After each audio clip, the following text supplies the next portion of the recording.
Stop scrolling. Today, we aren't just speculating.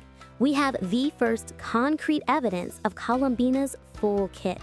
Her element, her weapon, her role in the Lunar meta, and the one mechanic that is going to make Lauma and Nefer absolutely broken. If you thought Mavuika changed the game, you are not ready for the Moon Maiden. First, let's talk about her role, because Hoyoverse is playing a very specific game with us. Look at the history. 1.0, Venti, DPS/CC. 1.1, Zhongli, pure support. Inazuma, Raiden, DPS/battery. Sumeru, Nahida, support/applier. Fontaine, Farina, buffer/sub-DPS. Notlan, Mavuika, main DPS. See the pattern? It's a pendulum. Damage, support. Damage, support. Mavuika is currently the ceiling for on-field pyro DPS. She eats up the Night Soul points and deletes content. That means the next major Archon tier unit, which Colombina is, practically speaking, must be a support. But she's not just any support. The leaks coming out of the 6.3 beta suggest Colombina is the Hydro Catalyst specifically designed to fix the Nad Krai problem. Right now, running a Lunar Bloom team feels clunky, right? You're forced to use Aino for Hydro application, but Aino's cooldowns desync with Nefer's rotation. It's miserable. Colombina isn't just a replacement for Aino. She is the engine that finally makes the Lunar reactions functional. Now, the spicy part, the Kuuvahki mechanic.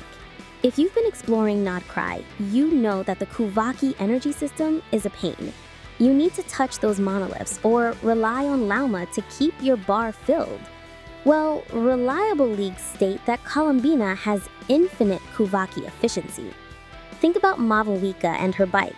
Now, imagine that, but vertical. The leaks describe Colombina's movement as omnidirectional levitation. She doesn't run, she doesn't sprint, she floats. Remember that cutscene with Lauma? When Lauma sprinted across the water with her deer form.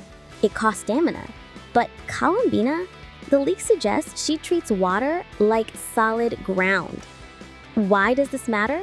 Because the 6.3 map expansion, the Frozen Sea, is 90% water and ice. If you don't have Colombina, you're gonna be stuck swimming or bridging with Kaya like it's 2020. She is the key to the new map. Let's get technical. How does she actually deal damage? Colombina's kit revolves around a state called Ascendant Gleam. Currently, in the game, you can only trigger Nascent Gleam with characters like Flins or Aino. It's weak. It gives a small EM buff. Colombina's elemental skill, rumored to be called Weeping Crest, instantly forces the entire party into the Ascendant Gleam state. This is huge. In this state, Lunar Bloom seeds explode instantly, no waiting, Lunar crystallized shields reflect damage, and most importantly, it grants interruption resistance. This is why she replaces Aino. Aino applies Hydro, sure, but Aino offers zero defensive utility. Colombina consolidates the role of a shielder and a Hydro applier. If you're maining Nefer right now, you know how easily she gets interrupted during her charged attacks. Colombina fixes that instantly. But here's the detail that has the theory crafters losing their minds. Her burst. In the Archon Quest, we saw her shield break when Piero attacked her. It shattered like glass. Why would Hoyoverse show us a weak shield? Because that was her sealed form. The leak describes a mechanic called the Awakening. At 0 to 50% energy, Colombina is the Damselette. Passive, healing, light buffs. But when her energy hits 100% and you cast her burst, she enters the Seraphim state. Her eyes open, her wings unfold. In this state, she stops healing and starts draining team HP to deal massive off-field hydro damage. It's basically Farina on steroids, but instead of summoning minions, she becomes the turret. This aligns perfectly with her lore. She is dangerous. She is a monster hiding in a small frame. The gameplay reflects that duality perfectly. So the verdict? If you are playing any Nad Krai units, if you pulled for Nefer, if you're enjoying Flins, or if you're planning to pull for Lauma on her rerun, Colombina is not a skip.